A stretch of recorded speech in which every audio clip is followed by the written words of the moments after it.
At least alam ko na kung sino yung lalapitan ko na.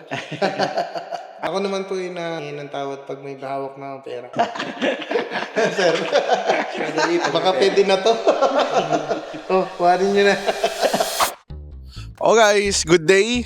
We are here on Centuries. Yung meeting natin ng 4, naging 1. Meron tayong rumaragas ang client ngayon sa office, no? Nagmamadali siya. But of course, pupunta tayo and we will meet the client. Hindi ko alam kung ano yung business. Alamin natin, samahan nyo kami. Let's go!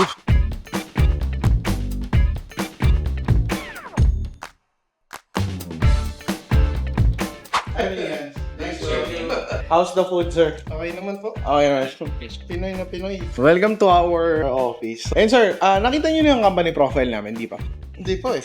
Sige. Sir, pakita ko lang para may formal introduction tayo. We are a technology company. We have 13 years of experience in developing, implementing, and marketing in the tech industry. So, end-to-end capable po tayo. Okay. What do? We make tailor-fit softwares. So, yung mga clients po, lumalapit sa amin, it's because they need something na tailor-fitted sa business nila. Dati kasi ang business ang nag-a-adapt sa technology. So, binaliktad namin yung approach na yon, yung technology yung nag-a-adapt sa business. Enterprise solutions, commonly known as ERP. Collection na po yan ng system, sama-sama. Accounting, HR, inventory, CRM, so on and so forth. Ang common term po dyan is ERP. You can tell us about your business and the system that you need and maybe the pain points that you have. Parang naka-priority ako sa after sales. So, sir, nagbebenta kayo ng makina? Factory talaga yun.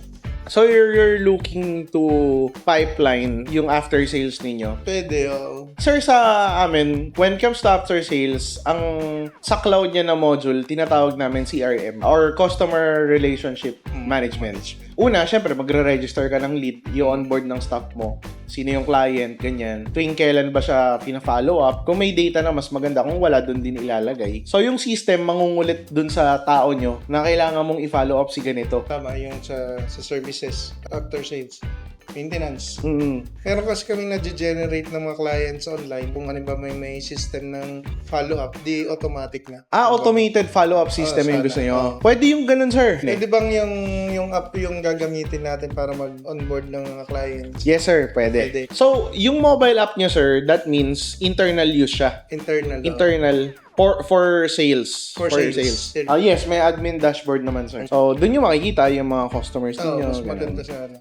During development phase, subjected ito sa approval ninyo. Pag ginawa namin, papakita muna namin, sir, nagustuhan nyo ba? Or may babaguhin tayo? We won't proceed on to the next milestone nang hindi nyo siya na-aprobahan. So, ganun yung nangyayari sa amin, sir. So, sir, meron po ba kayong hinahabol na timeline? Required na ganitong, dapat tapos na? Ganun na.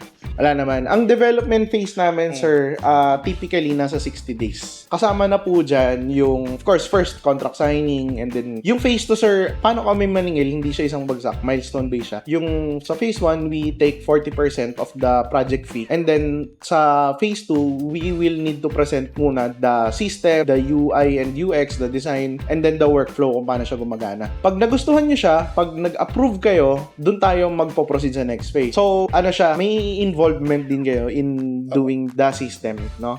May working budget na po ba kayo or wala pa naman? Wala naman. Kaya you can present naman yung... Okay, sir. Actually, sir, I can mention na the price. Bigyan mo na ako ng idea. Sa pricing, sir, mga mga... Isa yung mga sir sa akin yung proposal. Yes, sir. Prepare lang namin. Yung sa price naman, siguro tatawad lang ako. Pero... Sige, sir. Ang ko lang is yung pagdating ba ng panahon talagang papakinabangan ko. Yes, sir. Yan yung aking iniisip. Kung mapapansin nyo, the way that we develop the system, hindi naman yung, sir, bayaran nyo kami. Pagtapos na bibigay na, hindi siya ganun. May involvement kayo on the phases, may approval sa inyo per milestone. That helps you be secured na yung system batay talaga sa kailangan nyo tsaka sa paggagamitan nyo. Kaya siya nakadesign na ganun. Okay. Pero gusto ko talaga ito, yung ginagawa nyo. Pag nakikita ng client, at least may dagdag points. Pambansang yelo ng bayan, guys. Kung merong pambansang tubig, kayo naman yung pambansang yelo. Tignan nyo yan, guys. Yung business na yan. Sir, yung business partner ko naman. Si Fresh. Si Gerald. Ano po?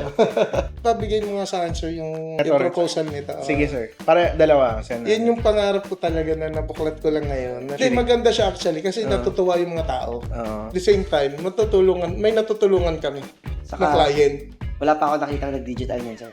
Yung mga ganyan. Ako pa lang, di ba, sir? Kaya ako nagkapunan sa sa ice business. Dahil dyan. Ngayon, si Mrs. na lang yung nag-operate. Ako, yung focus lang ako sa machineries. Pero ako, hindi na nila makita sa car, gawa nang nagpalit na daw ako ng negosyo, hindi. Kumbaga, Gusto nyo, sir, kahit manual lang muna. Halimbawa, si ganitong client na dumaan siya sa maintenance. Marirecord natin, meron tayong system. Opo. Tapos nag-a-alarm yun, sir, sa command center mo, sa pinaka super admin mo, na ito yung for maintenance. So ngayon, si sales mo, natawag na lang. Yun sana din, pwede rin yun. Kasi nandiyan ang sustainability. Sa ngayon, let's say sabihin natin na ganyan, may ganun kayong system, bigyan mo ako proposal para doon. Kasama yun, sir. Bigyan mo. Kung Yes, sir. baka pwedengin muna para matesting ko lang. Pati sir yung mga repairs, dikit na rin yun. So, for maintenance, tapos itong machine na to, sino nag-repair, anong pinalitan, anong date. Yan, Historical. Para kita nyo sir kung ano yung... Kan ba tayo? Pwede po yun. Pwede tayo mag-jump sa ganun. Siguro, for now siguro, okay na po muna yun. Yes po. At least alam po na kung sino yung lalapitan ko na. Kayo lang pala yun. Kayo lang pala nakakaalam nun. Ako naman po yung ng tawad pag may bahawak na pera. Sir, baka pwede na to. Kuhanin nyo na. Sa ngayon, yun na lang muna. Sir, siguro. thank you. Looking forward po, sir. Opo, sir. Lagi.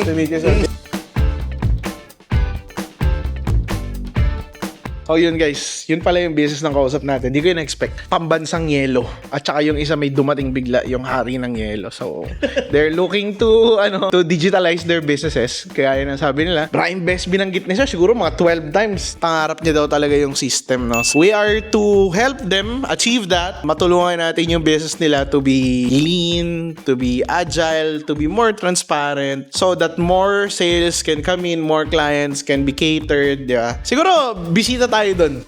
Bisita tayo doon sa nila, sa planta nila once we're gonna do the BRD. No, pres, tingin mo? Tingnan natin kung ano yung itsura ng mga ng mga makina ng yelo. Kailangan ko sa bahay ng ice maker pero hindi yung hindi kaya yun yung malaki. Ice maker natin ganun lang eh. Makakahingi kaya tayo doon ng panggawa ng yelo, no? So, anyway guys, yun lang. Till our next vlog. See you next time.